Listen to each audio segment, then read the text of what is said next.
టాలీవుడ్లో వరుస విజయాలతో దూసుకుపోతున్న దర్శకుల్లో అనిల్ రావిపూడి ఒకరు. తన సక్సెస్ఫుల్ కెరీర్లో ఇప్పటికే 8 బ్లాక్ బస్టర్ హిట్స్ అందించాడు. తాజాగా ఆయన తెరకెక్కించిన సంక్రాంతికి వస్తున్నాం చిత్రం భారీ విజయాన్ని సాధిస్తూ బాక్సాఫీస్ వద్ద రికార్డులను తిరగరాస్తోంది. ఈ విజయం యూనిట్ను ఆనందంలో ముంచెత్తగా చిత్రానికి ప్రేక్షకుల నుంచి విపరీతమైన ఆదరణ లభిస్తోంది.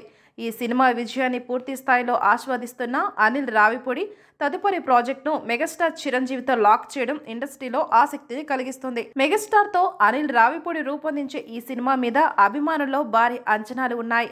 ఈ క్రమంలో తన లేటెస్ట్ ఇంటర్వ్యూలో అనిల్ చేసిన కొన్ని వ్యాఖ్యలు ప్రస్తుతం వైరల్ అవుతున్నాయి. చిరంజీవికి ఎలాంటి మెలోడీ పాటలు ఉంటే బాగుంటాయో అలాంటి సాంగ్స్ ఇందులో తాను చేయబోతున్నానని, చిరు గ్రేస్ ఆ పాటలకు అదనపు ఆకర్షణగా మారుతోందని అన్నారు. ఆయన మాటల ప్రకారం వెంకటేష్ సినిమాల్లో పాటలకున్న ప్రాధాన్యతను చిరుతో కూడా అలాగే తీసుకువస్తానని స్పష్టం చేశారు. ఈ వ్యాఖ్యలు మెగా ఫ్యాన్స్ లో మరింత ఉత్సాహాన్ని నింపాయి.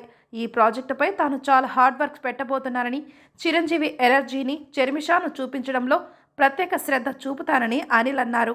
మెగాస్టార్తో పనిచేయడం తనకు గర్వకారణమని, అభిమానులకు చిరస్మరణీయమైన చిత్రం అందించడమే తన లక్ష్యమని చెప్పారు. ఈ సినిమా కథ, పాటలు, చిరు డ్యాన్సుపై ఆసక్తి మరింత పెరుగుతుండగా ఈ ప్రాజెక్టు త్వరలోనే సెట్స్ పైకి వెళ్లనుంది.